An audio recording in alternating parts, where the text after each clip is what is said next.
ఉంది అధ్యక్ష. ఎందుకంటే నేను డిబేట్ అయినా మీరు మాట్లాడడం అనేది ఇది న్యాయం కాదు అధ్యక్ష.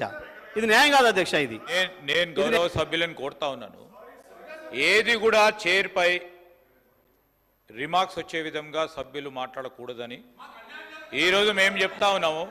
గౌరవ శాసన సభాపతి గారు ఒకటే కోరినరు, ఈరోజు అపోజిషన్ కు సంబంధించి కొన్ని రిమార్క్స్ రెచ్చగొట్టే ప్రసంగం చేస్తే మళ్ళా అదే విధంగా ట్రెజరీ బెంచెస్ నుంచి కూడా అదే విధంగా రెస్పాన్స్ వస్తాయని చెప్పినారు.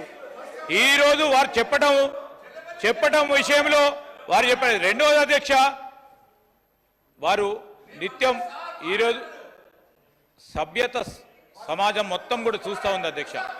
ఈరోజు శాసనసభ్యులందరినీ కూడా పట్టుకొని ఇష్టరాజ్యంగా అడ్డగోలుగా మాట్లాడడం అనేది వారు తప్పకుండా వారు మాట్లాడిన పదజాలాన్ని వెనుక తీసుకోవాల్సిందే.